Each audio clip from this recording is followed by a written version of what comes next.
Good afternoon, everyone, and welcome back to JBDC's Virtual Biz Zone. We took a little break in August, but we are back and we're ready. We have equally exciting topics for you and very interesting as well. So we look forward to presenting them to you over the next couple of weeks. So we're really happy to have you guys back again. Okay, as usual, just let you know that this session is facilitated by the JBDC's Technical Services Department, responsible for assisting clients with their product development needs from concept to market. And over the last, several weeks when we were doing the sessions, we covered different topics, and one of them that stood out was my fingerprint, designing my DNA. Now, we are taking it one step further today and we are expounding on that topic. So this week we will actually be looking at my fingerprint design in your collection. So how do you move from the DNA to an actual collection? And our presenter this week is no stranger to the JBDC Biz Zone platform. He has been here many times before. He is a graduate of the Enamani College of the Visual and Performing Arts and also a lecturer there. And he's also senior fashion designer here at the JBDC. So ladies and gentlemen, our presenter this week is none other than the affable Mr. Robert Hall. And I'm sure he has a very interesting presentation lined up for you today. So Robert, over to you. Okay, good afternoon, everyone. I trust that we are well. Let me just get my lighting in order so that you can see me properly. Okay. Give me 1 second, please. Thank you so much. Let me just apologize for the lighting. It's not sitting me at the right angle, so I'm a little bit in shadow. So today, the last time we were together, we spoke about, sorry, not the last time, the time before that, when we presented from the product development end, we spoke about finding your design DNA and just, slightly recapping, literally what we were speaking to was that thing that you can identify as yours, the thing that every time people see your designs or your products, they can definitely see that it belongs to you. And so we went through those elements, and I do believe that that presentation is up on our YouTube platform, so you can check that and reference that for details. So today we want to move on to the next step after that, which is what we are much more involved in every day, which is the whole process of that issue of designing the collection, which is really important. Now, one of the things that I want to remind us, and the very reason why we're doing this session is because persons have to be reminded that often when it comes to actually working through product, you find that individuals get a little bit, what is it now? There's maybe a slight confusion because often there's a contest and there's this fight almost between design and aesthetics and the issues of things like costing, etc. But today what we want to do is that we want to kind of debunk that myth or that understanding and bring it to a new place where you understand the different elements and putting in the different elements necessary to create this thing that we call a product. Now, what is a product? A product is, I like to look at a product as almost a single unit of design. But within a product, it's not just design that you're dealing with. You're dealing with your aesthetics, but you're also ensuring that you're speaking to the needs of the particular target market that you're actually addressing. And in speaking to those needs, you want to ensure that, yes, there are the design and the aesthetics. However, the function needs to be aligned. The pricing needs to be right. The raw materials need to be right.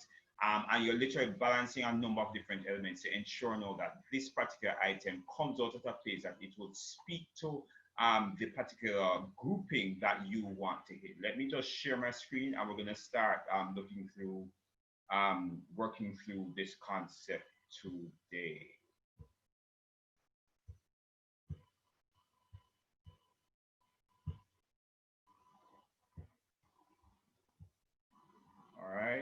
Let me go to full screen.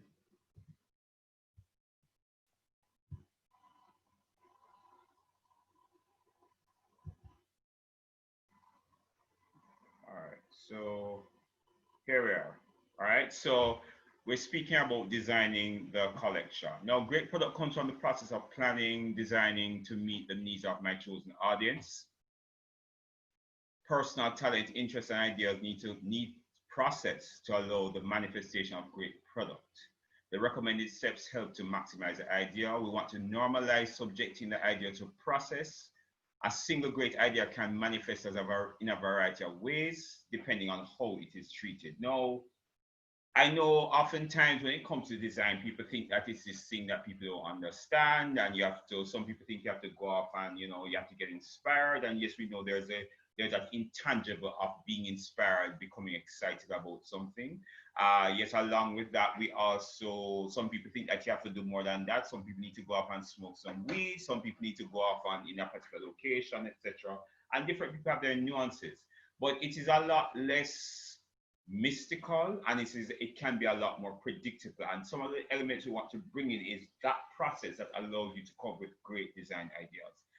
Some of us, we will go to our beds and we'll dream something. Now we're out on the road and we see an idea, and often we just take the concept that we have in our head and we try to manifest it as closely as we got it in our head, right? What I want to encourage us to engage is the issue of processing the idea to ensure that you maximize what you're getting out of it. One single inspiration can give you a whole lot. It doesn't have to stop at just one item. I say, oh, I did only get inspired for one something and I can only do one particular thing. We have to understand that an idea is like a seed, and a seed can be allowed to go into a tree, and a tree can actually give you lots of fruits. So it's the same thing that we want to be looking at, where we want to ensure that when we have our ideas, we maximize that idea. All right. One of the key things in my introductory element here, we need to ensure that we are speaking to an audience. We have to understand that we are speaking to a set group of persons. I'm going to speak to that a little bit further. My second side here, aesthetics, as in the pretty, the niceness, the color, the texture, those visuals that you're feeling, those that are speaking to your senses need to balance high functional. Aesthetics need to be balanced with high functionality, all while coming in at a price point that the target market is willing to pay. You are balancing a number of elements in a product. A product does not speak to only one end, so it can't just be beautiful alone, and then after being beautiful, it doesn't function very well. Or it's beautiful, it functions, but it's too expensive. And we are there saying, no, but I put all this in there, so I can't sell it for less than that, etc. Right? We want to ensure that as we are working through the process, we're conscious of all the different elements, and in being conscious of the different elements, then we ensure that by the time we're finished the process, it comes out at a price point that the client can relate to, that client will be willing to pay. And of course, all these things speak to desirability. We want to ensure that the products that we have and what we're making is actually desirable, palatable, even to the point of necessary to the actual person that we're working with. All right. If you have any questions, you can always save them for the end. We'll be having a question and answer session at the end. All right. The goal is to create a result that resonates with an audience, aesthetically pleasing, answering a desired need or want, and convincing the market to purchase without you having to stand up there and give this one big sales pitch. All right. Next slide. What are my steps? Okay. I've been very complex and detailed today, but they probably can be, slimmed down to maybe about 5 or 6, but bear with us as I'm taking you through the different steps. All right. And you can probably take out some that you might think that are a little onerous, or depending what areas that we're speaking to them, we can say that, okay, that might not be so heavy on that end.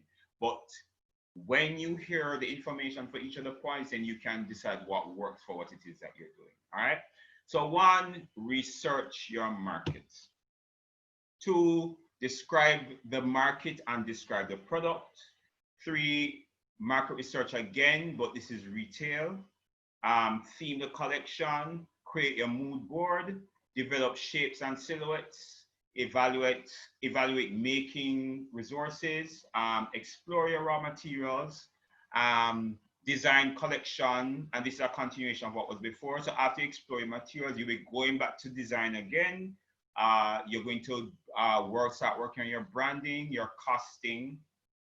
You're going to sample the collection. You're going to go back to your branding, and then you get some marketing feedback, and then you would be at the point where you can sell a resolved product. So, oh, I'm sorry, ignore that slide. All right.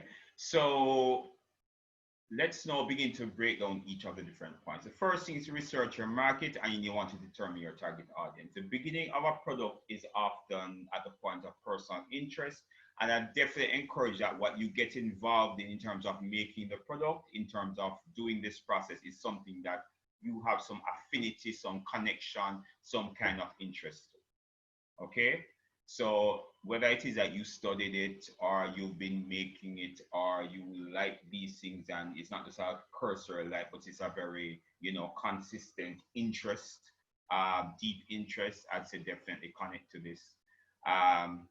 Because of course you need to have some commitment, because the process is not necessarily a straight line process, okay? It's important to find a connection to the needs of the market group. Your product, if it is that you're just looking at technique alone, your product is not complete. Technique alone does not make a product. I think the last time we spoke about the product development, I said to you that it starts off with a skill, and then the skill feeds into the product, because I then know at that time you're actually combining need with the ability to create.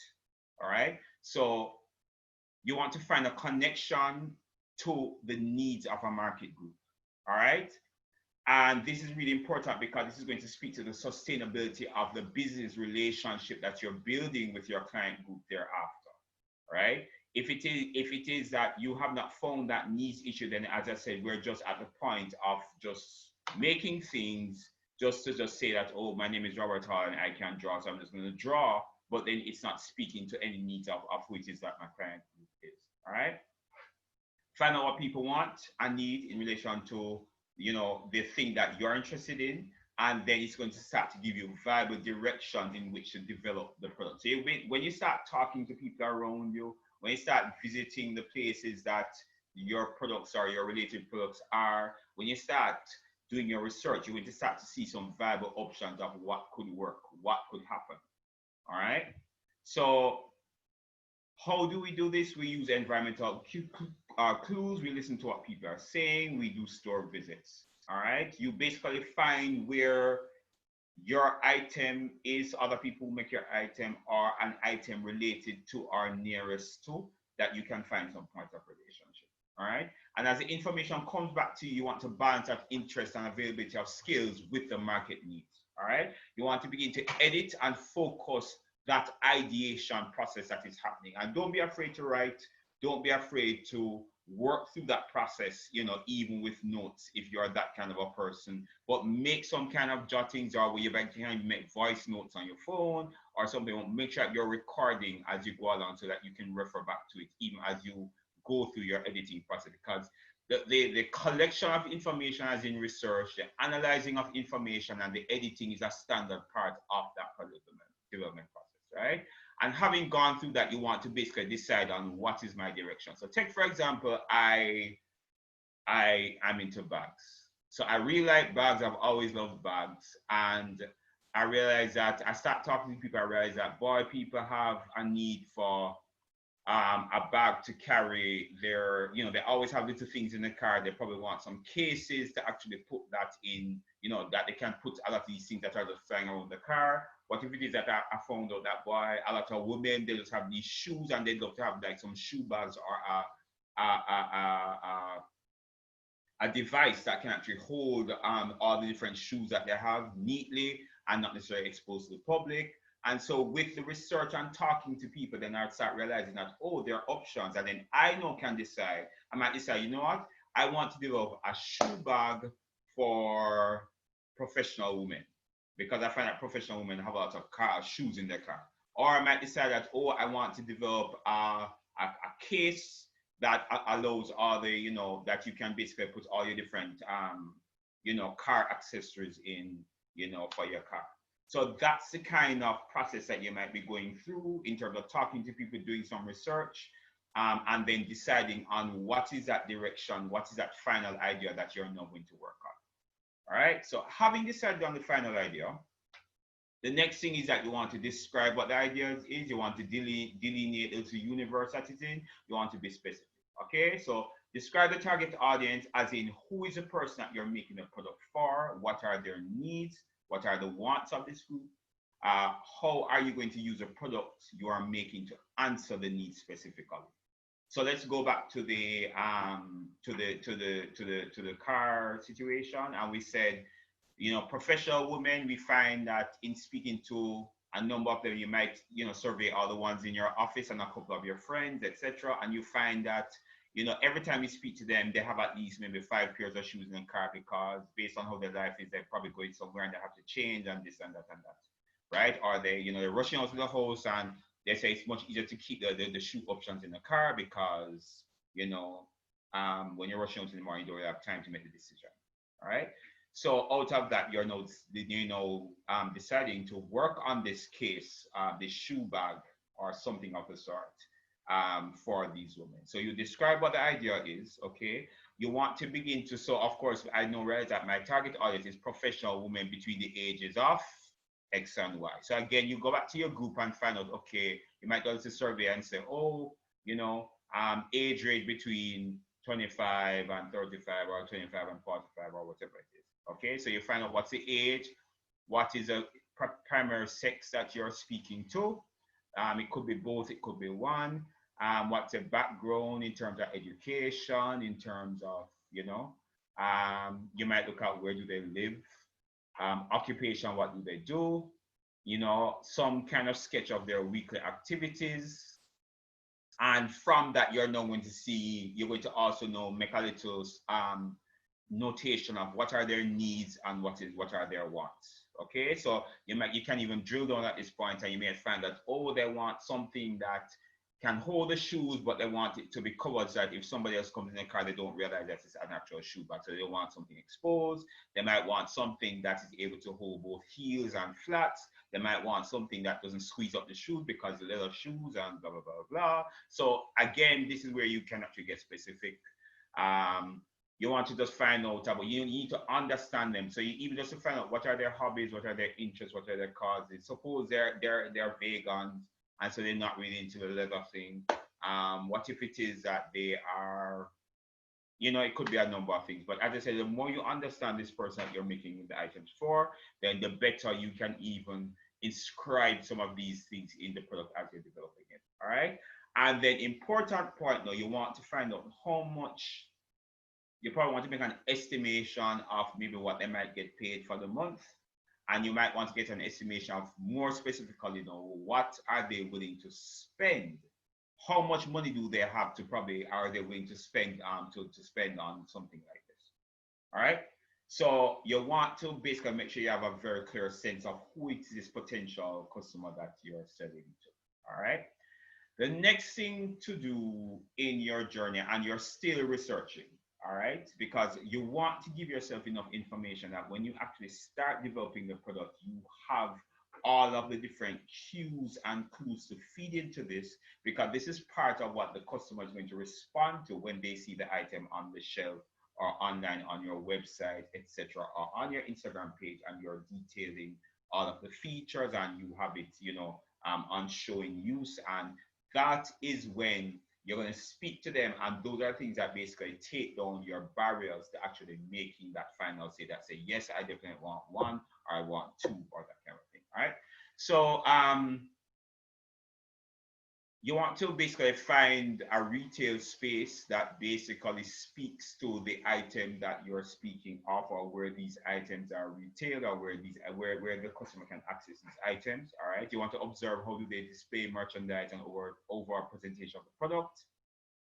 You want to view the response of the customers to the product. You want to observe how quickly it sells out or how quickly do they have to replace the item.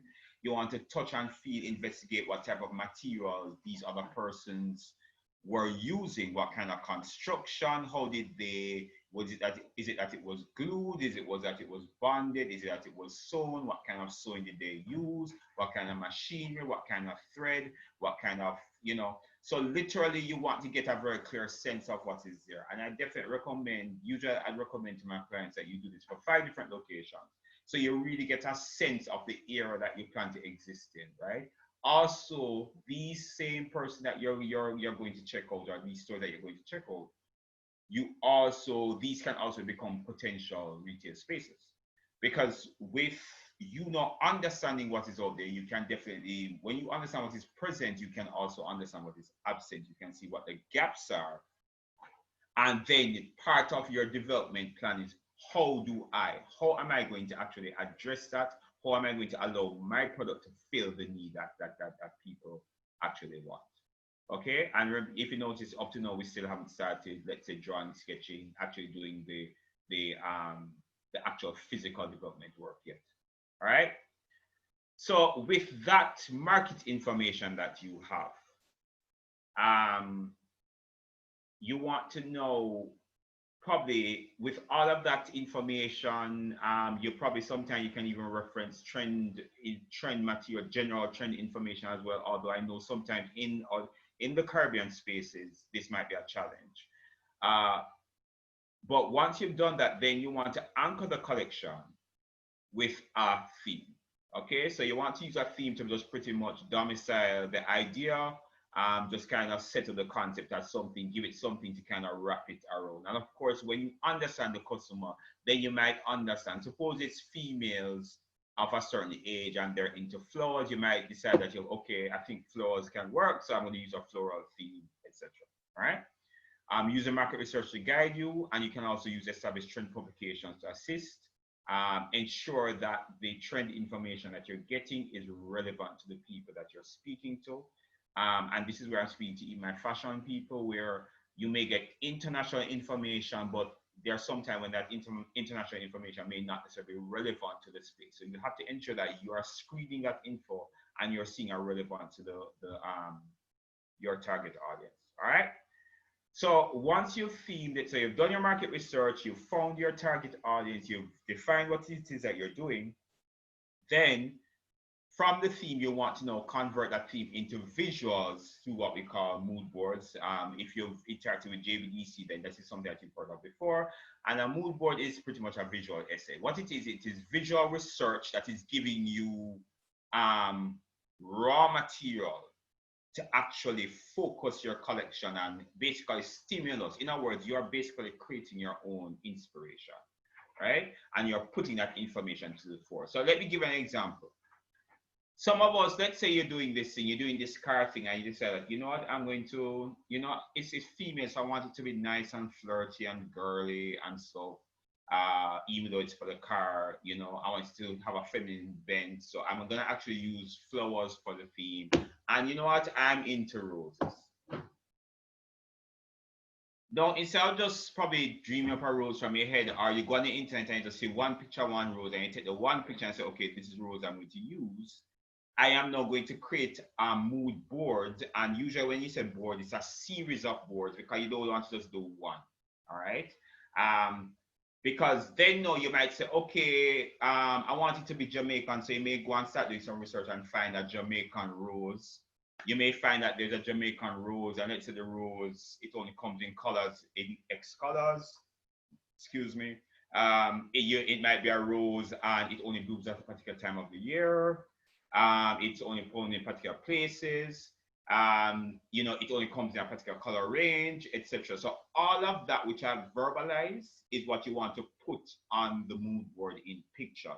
So literally you're going to create this universe of roses, right? Because that is the theme that you chose. And you want to begin to find the things even there that give you a competitive advantage in being different from other people. All right. So go do your full research, get the images, and I said it is visual. So get very visual and do a number of them. I have a couple of examples coming up, so I'll show you what they'll look like. The collection of images serve as inspiration, they serve as base, they serve as the starting point, they serve as your catalyst, they are your jumping off point to actually work through the products that are there. All right. I encourage you that you don't use things. If I'm going to be doing bags, I definitely encourage you, don't put bags on your mood board. Okay. And why it is that I would say this: innovation and having a sense of being original is something that you need to nurture. And if it is that I'm looking at the Vuitton bag and how they did their bag, or if I'm looking at other brands and their bag, and this is what I'm feeding off, and I put that on my mood board and I'm feeding from that, then it is less likely that I'm going to come up with something that is mine from my DNA within the story that I'm telling. Okay? So I definitely don't encourage people to, flood your mood board with, let me see, I do with Dior bag and a this bag and a that bag. No, sit down, work through yours. All right. You might decide, okay, you know what, I want to work through tote. So you might just have, let's say, a shape of a basic tote unbranded on your bag. So you know that you want to combine the two shapes together, etc. All right. And my last point in this: be thorough. Do not do one mood board with 4 little pictures. All right, as in research, dig into it, getting there, because you're gonna find these touch points that you connect to, and then that will give you impetus to respond, and that's part of what makes your product different. All right. Okay, so here are some examples of mood boards. All right, so this one was basically Jamaican rural life, a little bit of that tourist element here. So you have the traditional Jamaican houses with the fretwork. We have the croton in the front, we have the beach, we have the jerk chicken, we have the mountains, we have some folk singers. All right, so this is like a basic mood board. All right, this one is about John Canoe. So I have different manifestations of Jamaican John Canoe here. All right, so I have this, and then again, this could be, depending on what I'm doing, I could begin to pull different elements from that. Again, John Canoe again, but as you said, it's a different iteration. So this is like a series of boards around John Canoe. I think there's a third. No, the third one is sorrel. So technically, also the sorrel and the John Canoe could also even combine and become, let's say, if I was doing a Christmas series, and so I could literally be doing different iterations of Jamaican Christmas. So this is my sorrel board, and I basically did sorrel in different angles, sorrel close-up, sorrel as a whole bundle together, sorrel pick, sorrel on the shrub, etc. All right. So again, as I said, it's like you're doing an essay, and I'm discussing different elements of the item that is there. So I'm giving myself a lot of material to respond to. Okay. This one is about Jamaican market. It could be about Jamaican market women as well too, because all my vendors are women. And again, there's, depending on how I want to address it, there's a lot of material that I could actually decide to respond to. I could decide I'm going to respond to the fruits. I could decide I'm going to respond to the women and the shape of their bodies. I could decide that I'm going to use their clothing as the inspiration, etc. All right. So depending on what I'm speaking about, then this could actually answer the question. All right. So that's your mood boarding. Now, once you finish mood boarding, or you've done that part of the research, basically, and of course, as you go, you're going to find different things that you respond to. And you can also do, I did my mood boards in Illustrator, but you can use anything, not Illustrator, sorry, in PowerPoint. But you can do it on the computer, which is nice because then you have Google Images, that basically just get the image from all over the place. I could do it physically. I could be cutting out images and putting it on a physical board. Literally, I can do, once I can assemble the images together, then that's my, and I literally can reference this in essence. So I don't have to, let's say, when you're working in an established design studio, then I don't have to be sitting down and waiting on my personal inspiration, on my personal mood. But and especially when I'm working on a team, then everybody has the same material to respond to. All right. So using your mood board, they're going to evolve shapes that you're thinking about. 1, there's the exploration. 2, there's the editing, right? Don't be afraid to edit, right? Definitely draw. Now, I know that different people have relationships with drawing. But you have to understand, drawing is just about extracting information, right? And what we're doing now is that the first base of developing your product is creating the shape of the product. Don't try to do everything together. I know some people, when they go to the fabric store, they go to the material shop and they see the materials, then they see the product. But even that, I would say, subject it to this process. So you allow yourself to, what they call in academia, interrogate, aka get very thorough and really dig into what's behind there. So you don't just regurgitate something that is in your psyche from before. You really allow yourself to begin to tinker with and find the shapes that you want and begin to develop new shapes. All right. And as I said, put everything out on the paper. Don't put it in your head and try to think about it in your head. And then you just kind of do a one drawing, or you say, okay, this is it, and you just come up with one item. Put everything and try to work the item out on the paper. Now, what I did was that I took this image of the soil, right? And I'm going to stop sharing my screen for a second. So I took this image of the soil. All right, forgive me, I didn't get a chance to monitor the images, so I'm going to actually do them manually. Okay. And what we did was that I now started that process of extracting. Now, the first thing that you're going to do when you're extracting the line, as I said, the first point of focus is a point of line. So the first thing that you want to do is that you basically want to do a sketch of sorts of the item that you're working with. So I took the sorrel. Forgive me, I'm just looking for something right now. Okay, I have to apologize. It looks like one of my frames got a little bit lost here. So I took the sorrel and I took the lines from the sorrel, okay? And then I started to manipulate the lines. So this is what I came up with. So if you think back to the image, I'm gonna share my screen for a second.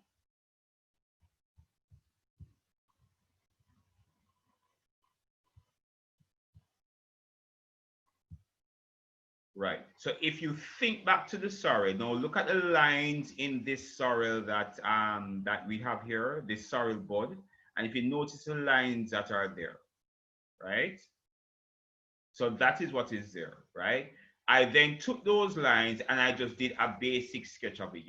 Guys, your sketching doesn't have to be some fancy shaded everything. Especially in this part of the process, you don't need to shade. All you want is just line indications.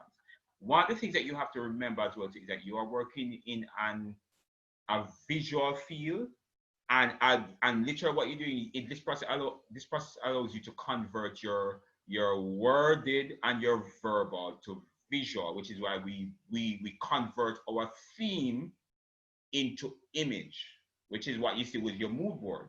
Then you're going to you're going to pull elements from your mood board and you're convert to line, because then when I have a line, that now begins to give me a shape, and the shape will now eventually become three-dimensional. All right, so this is here. I'm going to stop sharing this. And here you see, this is what I pulled from my sorrel. Okay, and I took that rounded thing and I put it in a frame. So literally this could be the base of a painting, it could be the base of a picture. If you were doing, let's say you were doing placemats, this could actually be the placemat where it was done with a fabric or that. Or let's say, nowadays people are doing a lot of wood inlays and epoxy pours, into epoxy and wood combinations.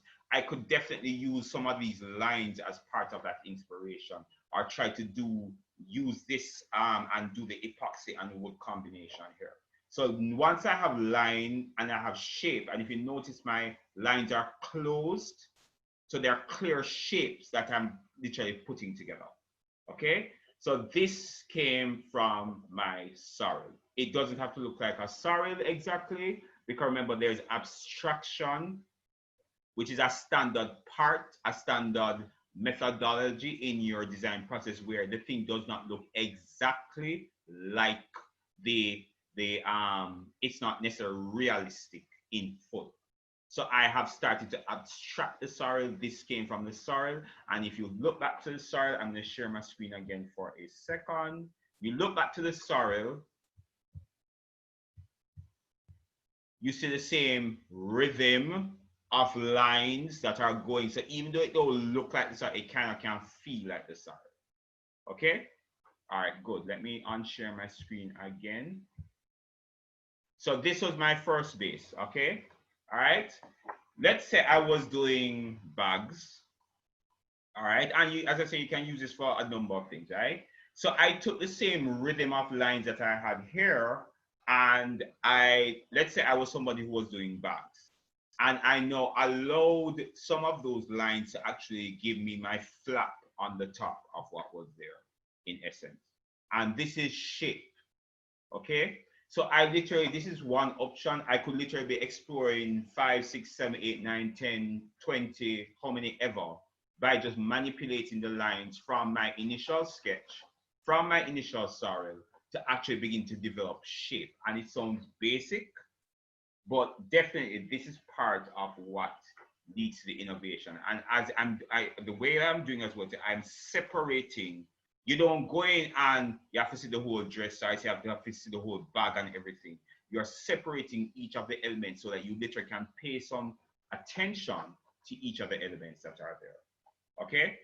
All right, I took the same soil again, and I said, okay, suppose I was doing clothing. All right, I took the same rhythm of lines, and I basically made it into a top.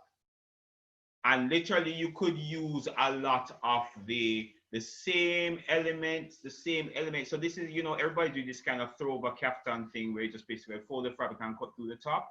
It's the same shape. It's not a complex pattern or anything like that, because I know some of us are afraid of going outside anything normal because like we start saying, oh, it's too hard, I do this. But this is really easy. And this came from my sorrow. Okay?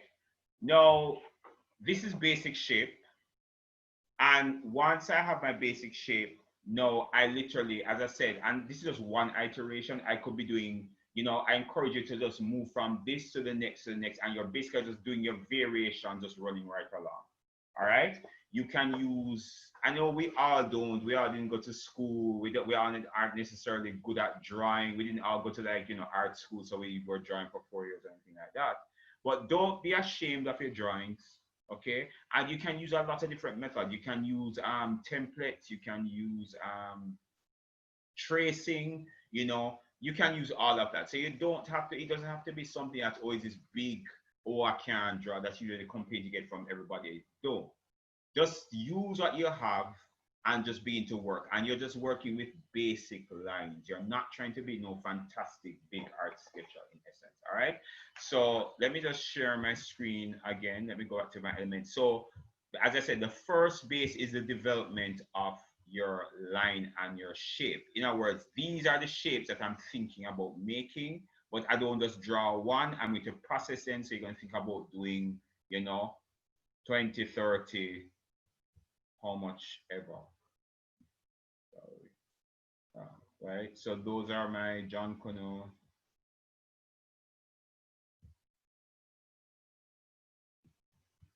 Sorry. There we go. Right. Sorry, that market, right. So develop your shapes. Okay.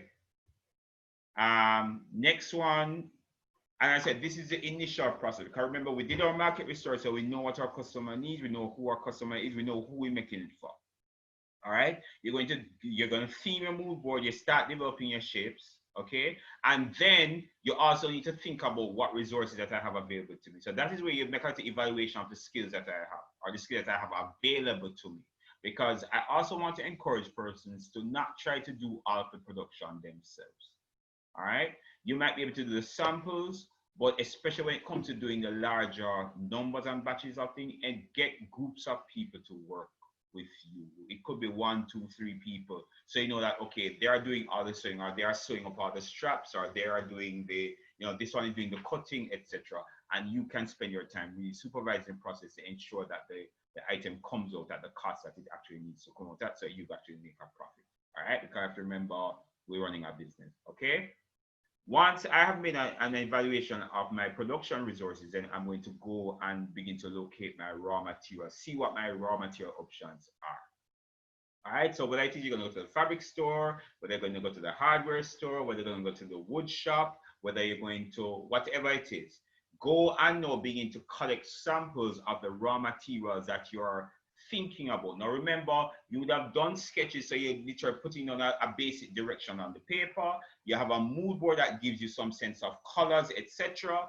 So you literally can go to the fabric store with these and the material shop, because it's not just fabric, the material store, and you can begin to see what is available, how much it is for. Okay, so I didn't put it explicitly here, but you also are going to begin your costing process here. You start thinking about your costing here. All right. And my fourth point here says use pricing info from the store visits earlier. So when you had gone and done that evaluation of the different stores to see what was being offered, what are the competing items, what are other people doing, what is available, how can I make mine different? Is there anything like this out on the market, etc.? You're also looking at price, so you'd also see what the price range is. All right. Your raw material should not be more than a fifth of the estimated final price. So literally, if you are seeing that when you sit down and kind of do the estimation, when you look at the other items in the market, if you are going to sell your item for $5,000 retail, you cannot spend more than $1,000 on raw materials. Cannot. Okay, because it's going to mess up the rest of your costing process. It's going to mess up the thing, and then you're going to start, you're going to basically start running at a loss.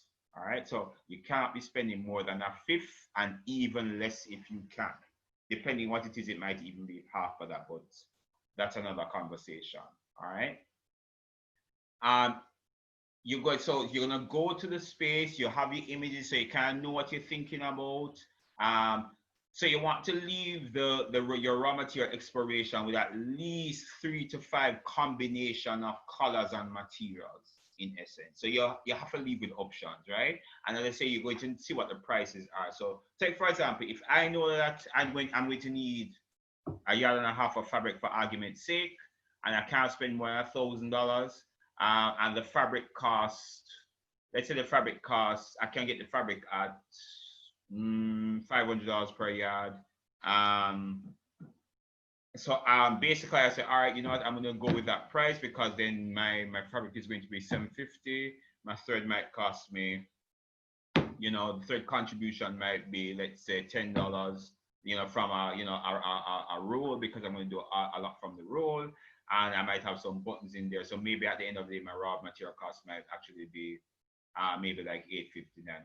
So that can work. All right. So you make sure you leave with fabrics, your raw materials, and you know what prices are, because when you are now designing, you're working on quantities, then you actually have the information right in front of you. Because as I said, when you're finished, you don't price when you're finished, you are actually costing as you are going right through so you know that when you're finished, it actually ends up in the price range that you actually want. All right. Now with this new information, then I am now going to go back to my sketches, and I know have fabric to put with it. I now have cost to think about. I have options that I saw at the fabric store, etc., and I can continue to tweak the idea. So I took the same sketches, and I said, okay, let's say we went to the fabric store the raw material space, and we saw stuff, and then we can start experimenting with doing color renditions and editing what we have. Let me just try to find the black and white image of what is there. So now you're starting to enliven the sketches that you have. And then you also, so this was my original, black and white. And based on what I found at the material store, then I could do it in this iteration. All right. So let's say this was a Christmas collection. It was sorrel, but I did it in jewel tones, and this is what was there. So this could be a rendition of it. Okay. Let's look at my bag. So again, I went to my raw material space, and from my sketch that I did, I then decided that, oh, this could be one way that we could actually manifest this particular product that was there. Okay, so this should be a part of your process. You might decide I want to tweak, I want to actually make the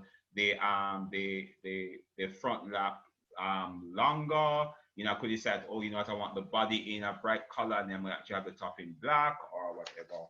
Okay. Same thing, we had this, you know, this captain looking blouse, sub asymmetrical blouse.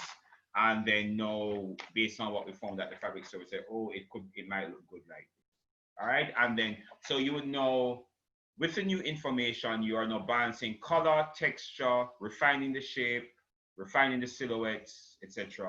All right. You may also up at this point as well too. So let's say I did this shape and I did in concept, boy, you know, this looks like something that could really work.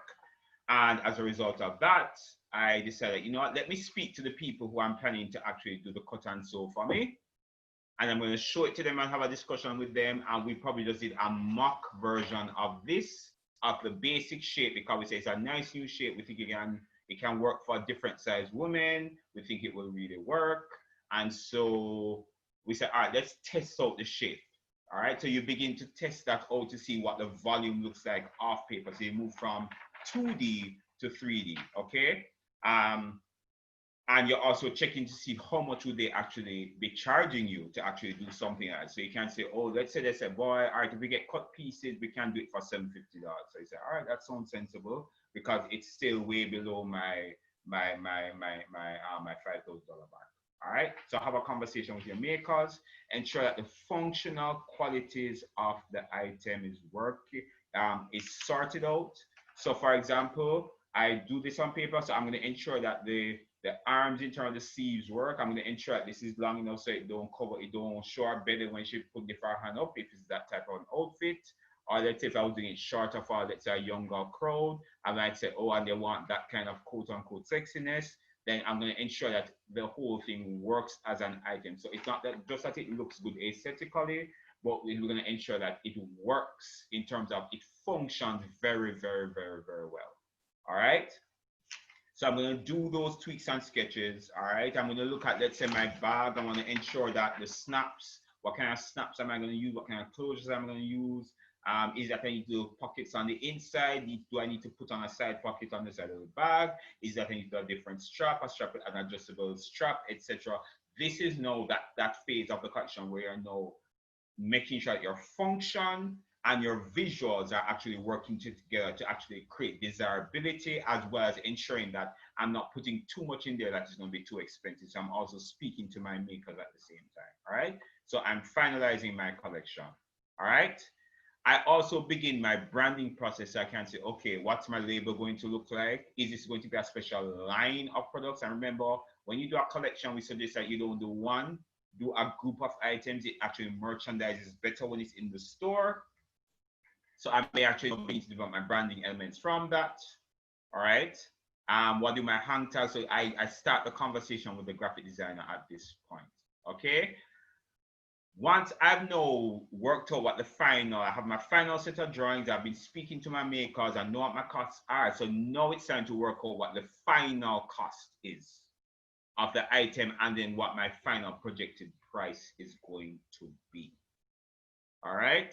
So this is where you do that as well to know, ensure that, because let's say if I work it out and I'm too expensive, then I now need to make changes at this point before I even start cutting to ensure that I can actually recoup and I get my item in the price point that I know that my customer group, my initial research, which told me that my initial group may be able to spend only $5,000 on this item, that I ensure that I can deliver it at $5,000 while actually making a profit. All right. So I do that, and then I'm going to go to my makers. I'm going to buy my first round of raw materials. I'm going to sample the collection. Even while sampling, and when I'm sampling, I'm now moving from two-dimensional, so my two-dimensional sketch of the bag, to a three-dimensional bag. So I'm going to really work it out, and I'm going to put it on, I'm going to try it on, see that it works, etc. Okay. And then I'm also finalizing my branding and my merchandising solutions, right? At this point, when I'm now sampling from the sample batch, I'm also doing a shoot that I can now go back to my graphic designer and develop my promo imagery. I can begin to promote the item, but before I do a mass promotion, I want to get some market feedback from members of the group. So I may do little drops of the item. I may decide I'm gonna have a little trunk show type of thing and show it to the grouping and see their response. I might just show it to a couple of my friends, see how people are responding to the items that we there. Okay, excuse me. All right. Once I get the market feedback, I might have to do some editing, but then I would have finalized what's there, and then now I can now go back to my graphic designer, get all my final stuff, do my final edits, post the images, whether I'm going to do a social media campaign, etc. I can get my collateral material together. I can now go to my stores where I'm going to retail it. I can now begin to sell. All right. So just to recap.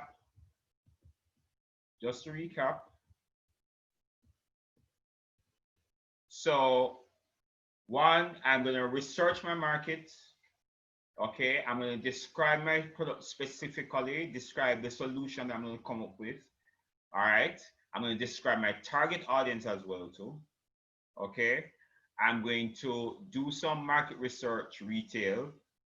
I'm going to theme my collection. I'm going to do my mood boards. Let me just run on to this, right? So I'm going to do my mood boards. And then from my mood boards, I'm going to now develop my silhouettes and my shapes. Oh, sorry, forgive me. I need to share my screen. My apologies.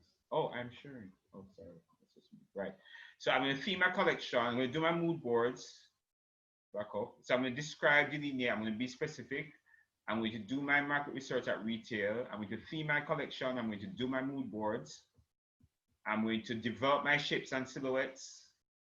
I'm going to explore my resources to see what production my resources that I have. It doesn't make sense I develop an item that I cannot make that will be to a professional level. I'm going to explore my raw materials while I'm also making a initial costing evaluation. I'm going to design, I'm going to tweak the collection after going to the fabric store, etc., and continue developing my shapes. I'm going to work on my branding. I'm going to finalize my collection. I'm going to do my costing. I'm going to sample the collection. I'm going to finalize my branding. I'm going to get market feedback, and I'm going to now sell the collection. And here ends the end of the presentation. Are there any questions? I hope I was clear. I think we are open to questions, so you can put questions in the chat at this point. Dana, back over to you. All right, thank you very much, Robert. Thank you for a very insightful presentation. Let me tell you, seeing the conversion of the soil to an actual design, it was rather interesting, I must say. As Robert said, we're open to questions, and you can either type your question in the chat, or you can click on the icon indicating that you want to raise your hand, and we will certainly acknowledge you. So if you have any questions, please fire away. We're here to assist you with that. All right, Robert, but in general, while we wait on questions, like how difficult normally is it to really move to that mindset of seeing an actual inspiration and converting that to an actual design? I mean, I saw all of the elements that you spoke about when you're moving from, you know, the DNA aspect to looking at the inspiration or so forth. But as a designer yourself, is it really that complicated, and how can you ensure that it's something that, you know, can be pretty simple to review from time to time? Thanks for that question. So one of the things that most science persons, the engagement people have with design, it might start off with an interest and then they start getting ideas. Okay. Yeah. Because design, I like to look at design as a conversation. So technically what you're doing is that you're beginning out. So I might start, and let's say you love bags, or you even love shoes. Yeah. Because I know we don't do a lot of shoe production here, but there are a lot of people that have shoe ideas because basically they've been, you know, they just find that they really like shoes and they like shopping for shoes, and then they start thinking, oh, I like that one, but what if we just move that strap over here? Oh, what if the back was red instead of it being black? You know, that kind of thing. And then you're starting that conversation with yourself, and then after a while, you're just going to find out that these ideas start popping up because almost your subconscious, well, I believe, okay, I believe now that your subconscious is basically continuing that interest and that almost an internal conversation with yourself. Okay, so once that is happening, then I would say, and so that's almost a natural process, Mm-hmm. right? Then no, you want to submit that note to a recommended process, which is what I gave to you now, to allow that you can maximize an idea. So you might be thinking of just one pair of shoes or one slipper or one sandal, but when you do it this way, you can actually, from the one sandal, you might actually come up with a sandal and bag collection, okay, that has 5 items in there, right? And it allows you to maximize that idea. And then what you find out is that when you know when you know try to start getting the item made, which you don't necessarily have to do it. Usually I say to people, make sure that you have an understanding of it so that when you're speaking to the persons who are making it, you don't frustrate them and frustrate yourself. So you now know how to communicate with them and you both are using the same language and understand each other. So as I say, it is, you literally are just allowing that natural conversation that's happening inside of yourself to be maximized and to be done in a way that becomes profitable for all parties that are involved, in essence. Okay, all right. Thank you so much for that in-depth explanation, Robert. We have a couple questions that have come in. Shanika Wallace Graham is asking, are there any particular software that you would suggest for beginners to the designing of products? So is there anything that can simplify that process in terms of software? Honestly, offhand, I would say that I don't know of any per se. Now, I know that over the years, like different companies have tried to engage this. I know of one right now. It's called, I think it's called Clo 3D, where basically it's mainly for clothing, but it can be for anything that has to do with fashion. So it is clothes, footwear, bags, hats. So any wearing apparel or accessories. Okay, you can go online and go look for them. Clo 3D, CLO 3D, and they actually have a 1 month free offer for you, and it's pretty inexpensive and it's quite comprehensive. Uh, but in terms of startup, I would say go the manual, quote unquote, analog way. Now, what we have to understand something about product development and developing your line of products. It's not just about going on a computer and doing something. It's a conversation. It's a 360 kind of a thing. Because if you're gonna get that item done, you actually need to almost like form a little team. So in other words, I have the idea, I need to get the idea out. So let's say you might start out with some of the initial sketches and you're not a great sketcher. So you probably did the mood board and you have some kind of images and sketch mixture. But then you might say, okay, let me go and find somebody who can actually clarify my sketches for me so I can even see much clearly what I can do. So that's one person. And then now you might say, okay, let me know. Let's say you're into shoes and you say, all right, you know what, let me see if I can engage a guy who does sandals, and I'm going to start to try to see if I can actually do one or two of my ideas. All right. So literally, it's a full engagement, right? So yes, you could go and learn Photoshop and Illustrator, which are standard for nowadays persons who are actually doing design, but that alone is not necessarily going to sort that problem. What I'd say to you is that it's better I think if you spend time just kind of teaching yourself how to draw basic line sketches, not no shading anything, just line sketches. In fashion, we call them flats that basically allow you just to see something for the lines that they actually are. And then at least now that's something that you can give to somebody else to say, okay, this is what I'm thinking about. This is the raw material. Let's begin to work through what is actually there. So as I said, I would suggest that you start off manually with probably just kind of having yourself do line sketches because everything else is almost like the intuitive of a sort. Okay.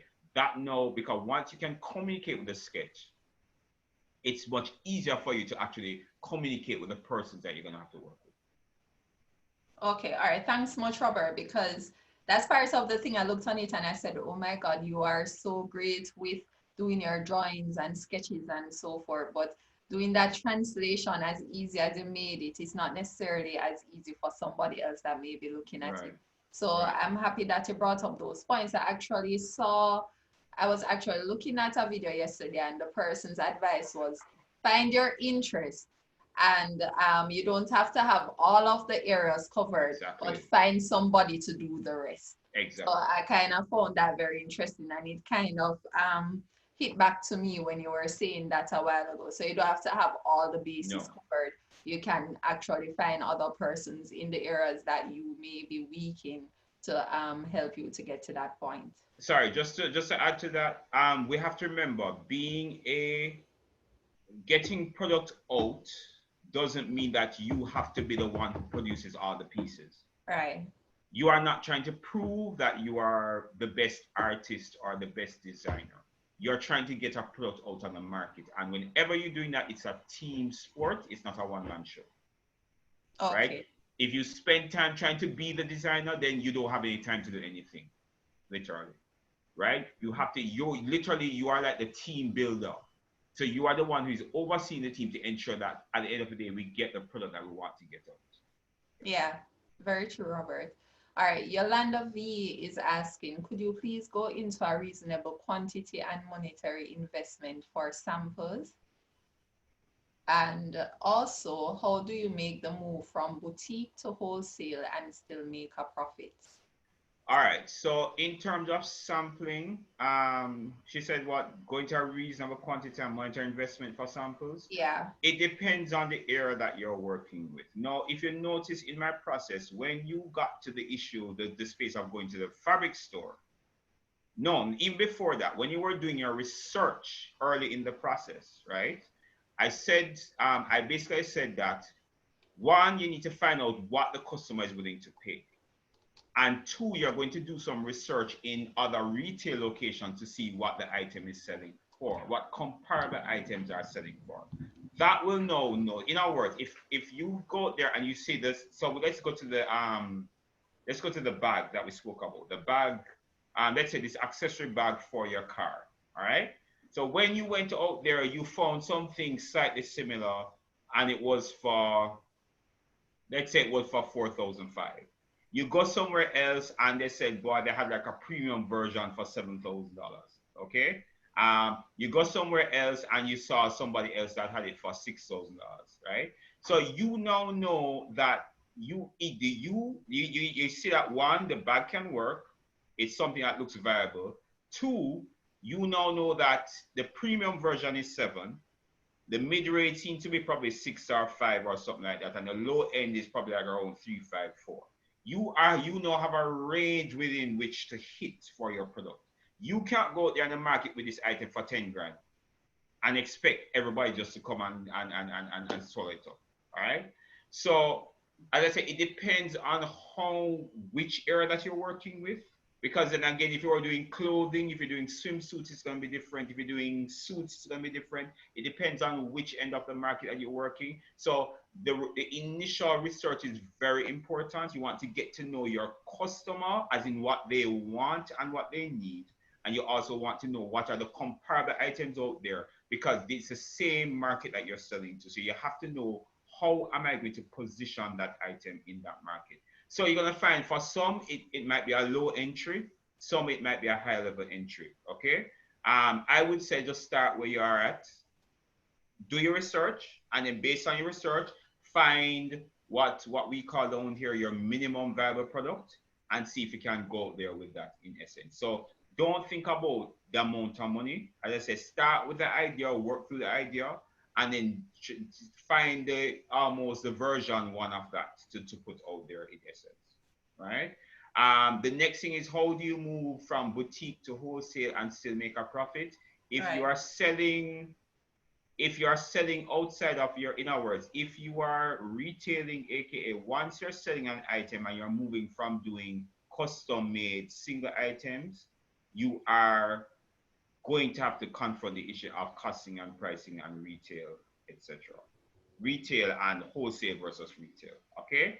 Now, I'm going to verbalize the costing process or the costing process that I use. I hinted earlier that if an item is to sell for $5,000, your raw material cost cannot be more than 1/5 of that item, right? So I cannot, if I'm going to sell, if let's say, let's go back to the bag. Let's say if I say, okay, you know what, I think I can sell my bag for 5.5.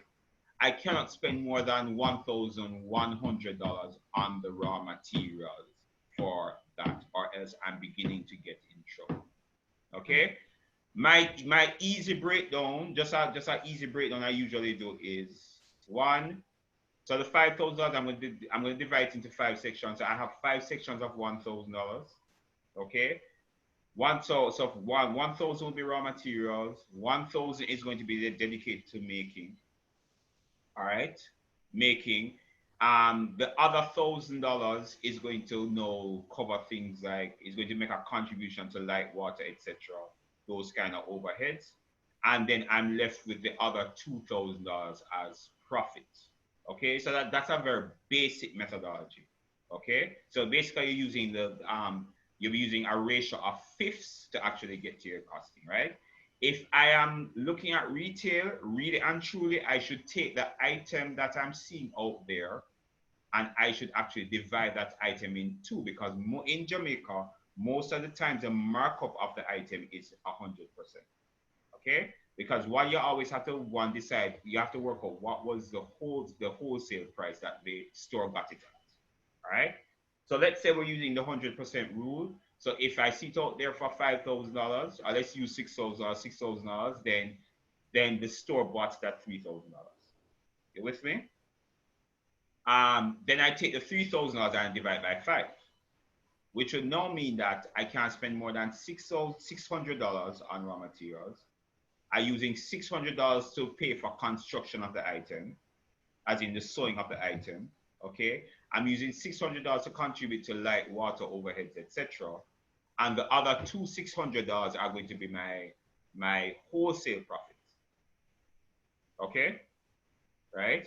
Now, please understand, when you do wholesale, you're working in numbers, and the only reason why you can give a wholesale price is because you were able to purchase the raw materials at a lower price. So we know that if you go to Pablo's in Halfway Tree, you may have a stretch cotton there for $700 and odd per yard. But if I go to El Piazar on Moresca Road, which is the wholesale entity that owns Pablo's, then I can actually buy 10 yards of stretch cotton for, I think, maybe $300 and something. So basically, no, I'm going to know. So if I get the material like that, I can cost that way. But then I'm also going to have to say to the person, based on that, then you cannot buy less than X amount. And I would have worked out like what it is. So in other words, I'm not producing in batches. And I might say, okay, you know what? I can sell you a batch of 12 shirts. If you buy it at 12, then you can get the shirt at $3,000 per each. But if you want to buy less than that, then you're going to have to pay the retail price for it. In terms, okay, Yolanda V saying thank you so much. Is it that one of the major issues, even as it comes down to fashion here in Jamaica, is accessibility of the raw material and doing it in bulk? I mean, is that a hindrance sometimes to being able to get the wholesale package right in terms of even cost and everything else? Yes, there's a raw material issue, but I think the bigger issue really is an issue of numbers, as in the market. Okay. You're gonna find, especially for items when it comes to things like fashion, aka this is not necessarily a need. All right. Yeah. So because of that, no, it is discretionary spending, as they call it, aka I don't have to do it. It's just left up to me. It's not a need. It's not in the wants kind of a category. Okay. So when it's there, no, I don't have a guarantee with how much I'm actually going to produce. Let me give you an example. Usually, we know that things with COVID is a little different, but when we know that if COVID wasn't around, once you get to summer, all the dressmakers are busy because they are doing school uniforms. And it is no longer a want, it is a need. Because if you don't put your children in the school uniform, they cannot go to school in September. And really, don't you, we know that you can't keep your children home because really that is illegal. So with that, no, you find that all your dressmakers are busy, right? Whereas then you probably check the same dressmaker down 2 months later in October and she say, yeah, she have time, she can do it because nobody too tough for other clothes them time of year, you know? So I find that the issue in Jamaica is an issue of numbers based on the markets that we're dealing with, in essence. So I find that when it comes to a lot of these discretionary items, which the area that we deal with, which is the fashion and the craft and gift areas, those are discretionary items, which basically are things that they don't have to. So the kind of constancy that you're trying to develop in terms of month-to-month prediction in terms of sales and allow it to become viable is more an issue that do I have enough people who are demanding, who need what I actually want, which is why I go back to my initial point of research. Before you start cutting the item, yes, you thought it was a great idea, but if you don't go and ensure that you have enough people who want it and willing to spend on it, or more so want it to the point that it becomes a need in your life, then you should not be going around and making the item. And then when we finish now, then a lot of us designers, please note I said us, not you, we now complain that, oh, the market not this, the people not buying and all that kind of thing, but we didn't do our research. Remember, a product is not just something nice that I make that I say, oh, my name is Robert Allen, I can draw and look how my body and my things and ray and everything. No, right? This is just a sketch. This is of no use to anybody. However, if I find a manufacturer who is making items, new items, and they need somebody to sketch, and all of a sudden now my ability to sketch now becomes a need to them, right? Not just something nice that I do. So a lot of us, we need to ensure before we start making the products, do your research and ensure that the market for the particular set of items that you're going to make, the thing that you're going to work on, that there is a demand that is there, which is why I gave you some basic methodology in terms of how to do your research, how you can understand the space, that you can ensure that when you start making the stuff, then you don't have no time to talk to Robert Hall because you're busy because you're servicing the needs that these people want. Okay, I have another question for you, Robert, on that topic. But in the meantime, I also want to ask our audience if they actually have any more questions. So please go ahead and type it in the chat or either click on the icon so that we can just move ahead, quickly. But what I wanted to follow up on in terms of the points that you raised was how does actually the local manufacturers, how is it that they can compete with some of these goods that may be coming from like a China per se, who, the prices may be much more affordable because, mass production over there is pretty, good. And so when they get out here, it's still maybe at an even lower price than some of the prices that our local producers may be able to put forward. Right. So what do you think is a good solution in terms of competing with that? So I know, this China is the production space of the world in essence, right? But what you have to, I go back to my point of research. You have to understand the space that you're walking into. A lot of us, I'm sorry to beat us over the head, but what I've found over the years that a lot of us just start making something become like it and it nice and we do it nice and then go at X space and learn how to do it and I like it. Okay? That like is great because that is the initial interest that we spoke about, but I must convert that like and that thing that I can make into a product that is answering and servicing a need. Okay?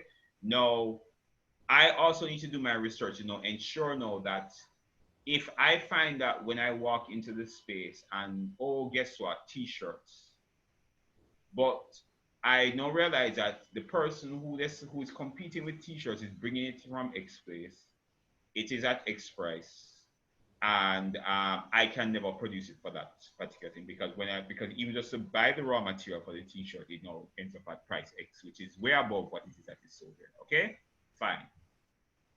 If it is that I still feel committed to that t-shirt, then I now need to start realizing, okay, the next question I need to ask myself is there a market for a higher price t-shirt? So now I have to start looking at the people who are actually using the t-shirts and find out whether or not they are having a problem with what they're getting. And are they willing to pay? So let's say I can get a t-shirt in Jamaica for $500. Okay.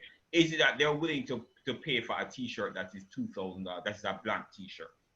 Okay. And so I now need to do my research and find that out, talk to the people. As I said before in my earlier slides, talk to the potential market here. And listen, do not go to persons expect, in our words, knowing the answer already. You are trying to do research. So there you are looking for new information. So you have to give them a chance to share the information with you. So you can literally begin to pick up where the gaps are and where the needs are, and to see whether or not that is what you're servicing.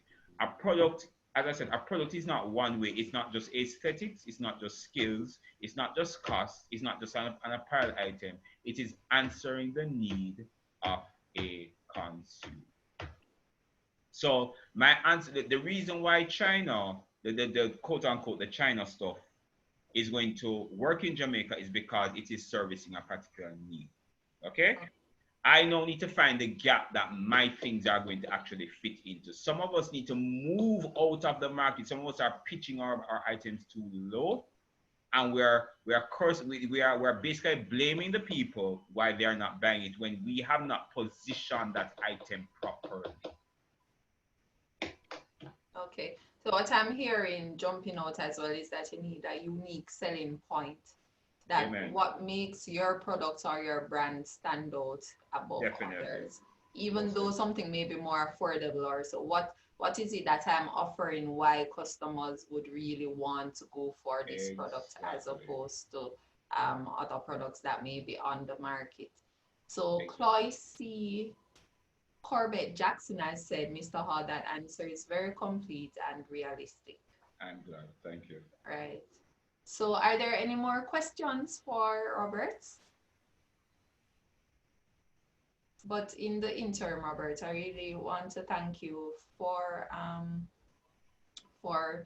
your presentation today. As I said earlier, it's very insightful, and it was really interesting seeing how you could convert just the inspiration of soil into an actual design and more or less, moving forward with products and a potential collection.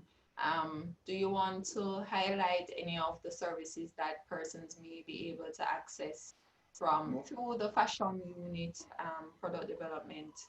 Most definitely. So, what we demonstrated here is what we can do for you. All right. So we can help you. We are here to walk alongside you. And you don't have to come with no superstar, no, right? We are here to help you, to help you to fill the gaps, etc. And so we want to help you with your product. So if this is something that you are doing, maybe you started and you're kind of struggling with it. Maybe it's something that you wanted to do and you haven't quite hit it yet. Or maybe you're in the process, but you're having some book points. And, and I know a lot of us have an issue with costing. All right. A lot of us have that, okay? You can come and let us help you to work through that so you can basically find that space of viability so that you can basically make, and I know for a lot of us, it's a dream that we've always been wanting to do. So let's help you to find the viability so that that dream can actually live for you. But as I said, we're here to help you. You can, follow us on Instagram, on our social media pages, because that's where a lot of our information, basically, you comes out so you know what is happening there. But definitely call us, touch base with us. We definitely here to help you. Okay. All right. Chloe C saying, Robert, I guess that many designers fall short in market research and maybe more time can be allocated to expand on ways to make market research.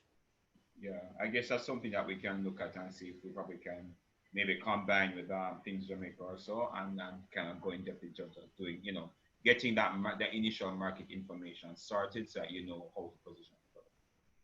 Okay. All right. Well, I'm not seeing any more questions at this time. So I believe we can just go ahead and wrap up. So Robert, thank you so much again for today. And I'm certain that persons will want to speak with you further to get even more information or access some of the services that we can provide to them in helping them to grow their business. And if you need to send Robert an email, his email is rhall@jbdc.net. Yeah, that's correct. Or you may contact the technical services department, which Robert is a part of, at 876-758-39668. So that's 876-758-39668. Robert Dorrit Monroe, sorry, has said thank you for a great presentation. Yeah, I'm glad. Thank you. Right. So as usual, please remember that JBDC is here outside of technical services to support you as well in your business development needs. You know, offer business advice and so many other services that, okay, yes, we can put his contact in the chat. We can definitely put it there. Okay, so yes, we're definitely here to provide you with your business development needs, and we have other departments outside of technical services that can support you as well, such as business advisory services. So you can contact the JBDC generally at 876-928-516125. That's 876-928-516125 to speak with any of our business advisors or to access any of the units that you think may be helpful to you. You may also as well email us at info@jbdc.net, or you may contact us by any one of our social media pages, Instagram, Facebook. Ask us a question and we'll surely get back to you. There's also our website as well.